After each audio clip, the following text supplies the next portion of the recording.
Hello दोस्तों, आज हम भगवान भोलेनाथ और माता पार्वती जी के बीच हुए संवाद को आपके सामने रखने जा रहे हैं।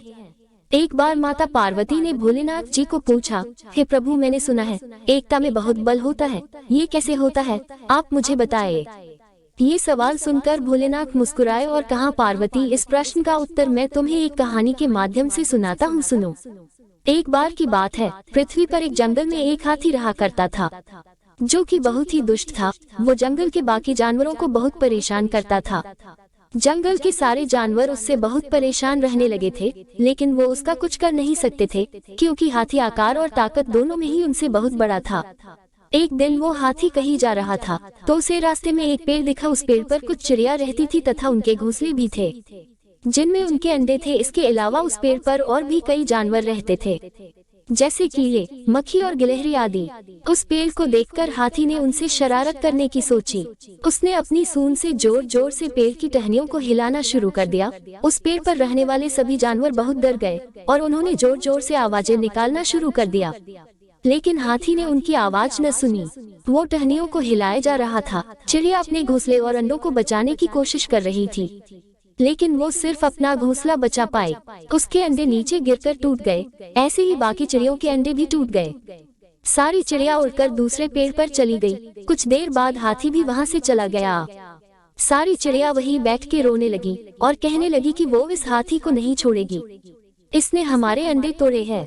उनमें से कुछ चिड़िया ने कहा कि हम उस हाथी का क्या कर सकते हैं, वो तो हमसे ज्यादा बड़ा और ताकतवर है। उनकी सारी बातें पास बैठा एक कौवा सुन रहा था।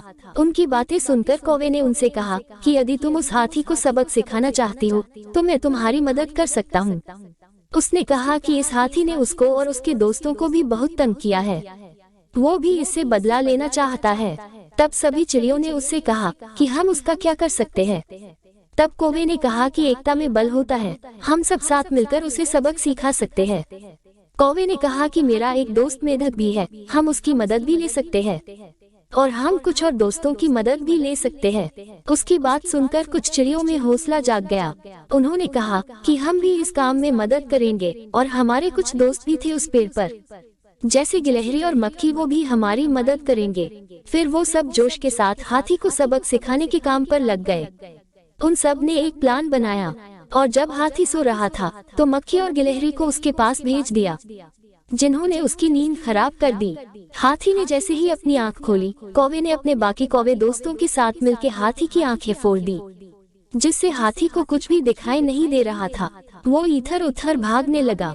चिड़िया भी उसे चोंच मार के खाई की और भगाने लगी। हाथी खाई की ओर जा रहा था, तभी उसे आता देख मेढक, जो वहाँ उसका इंतजार कर रहा था, वो आवाज निकालने लगा। मेंढकों की आवाज को सुनकर हाथी को लगा कि वहाँ एक तालाब या नदी है। उसने ये सोचकर छलांग लगा दी और मर गया। अब जंगल के सारे जानवरों को उससे छुटकारा मिल गया था। अब वो खुशी से अपना जीवन बिताने लगे। ये कहानी सुनाने के बाद भगवान भोलेनाथ माँ पार्वती से कहते हैं, हे पार्वती, क्या तुम्हें अपने प्रश्नों का उत्तर मिला? इस पर माँ पार्वती कहती है, हे प्रभु, मुझे मेरे सारे सवालों का जवाब मिल गया। आपका बहुत बहुत धन्यवाद कि आपने इतना सुंदर उदाहरण दिया। ये कहकर माँ पार्वती और भोलेनाथ अंतर ध्यान हो गए। तो दोस्तों, कैसी लगी आपको ये कहानी? आपको अच्छी लगी हो तो चैनल को लाइक कीजिए, सब्सक्राइब कीजिए और प्यारे प्यारे कमेंट्स कीजिए। हम मिलते हैं अगले वीडियो में, तब तक के लिए ओम नमः शिवाय।